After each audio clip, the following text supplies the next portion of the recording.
And my children are very protective about their privacy from me. And I am probably pretty inappropriate and worrying about these children that are adults. And I have to get over it and grow out of it. But I was so scared for so many years with the drugs and the alcohol and the cigarettes.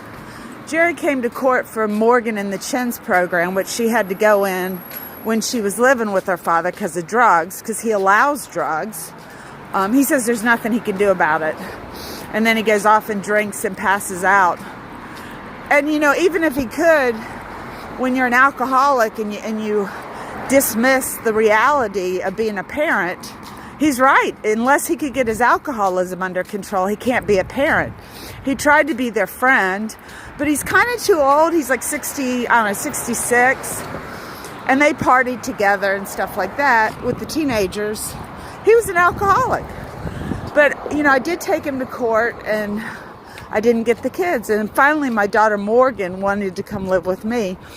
But addiction and death are real and present. And I did introduce him to my friend, the heroin addict, and that taught my son, probably you don't want to do that.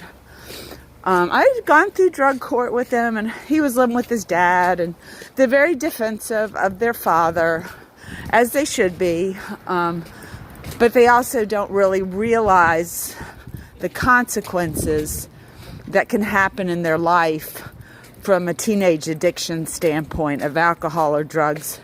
I see him smoke, and I know if I had a stability of a house and money like I did when I was married, there'd be a lot less stress. And I'm doing what I can. I'm working on my career as an artist, and it's fun. I love it, and it's hard work and challenging and engages me. I'm so fortunate. I guess even if I don't make it, I'm still pretty happy to be who I am, doing what I'm doing. And I think I'm a strong woman figure for my kids because I've been through a lot, and I think that's something they take with them. And I don't, you know, people are like, well, you know, my partner was pretty tough. He partied and all that kind of stuff, but not with teenagers. Never. Or married women. I mean, he had a good ethical role. Yeah, I don't know how he fit in. He went to church, but, you know, he did have a presence in the city of Harrisonburg. One time when I was younger, I met a girl that had him. He was teaching a class at JMU, and she said, oh, he's God. He must have that effect on some women, I guess. Not all, but some. And so taking the stance of being unpopular at times was impossible for Jerry, because addicts are just like that. They want to moosh up and get their addiction. And he said, I can't do,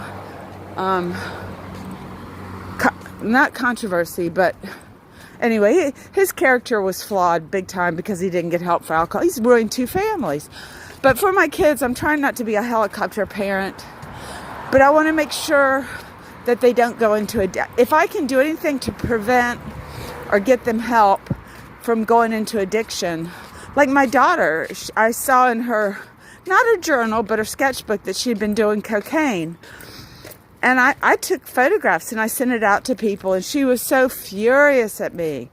And I'm okay with that, because even though I invaded her privacy, I did it for a really good reason, her safety. And she knew there was no drugs in I said, no illegal drugs, and you're too young anyway. So she was 18, she had a bong in the room. So I called the police. And the lady, she goes, well, what do you want me to do? She said, I can confiscate it. I'm like, yeah, give it to a lawyer, a judge. He said, I can confiscate. I said, well, can you call my daughter? And the police did. And they said, you know, Morgan, I'm here with your mom. And see, Morgan's 18. And she said, you better listen to your mom. This is illegal paraphernalia. Get you in trouble. She said, you better listen to your mom. Mama.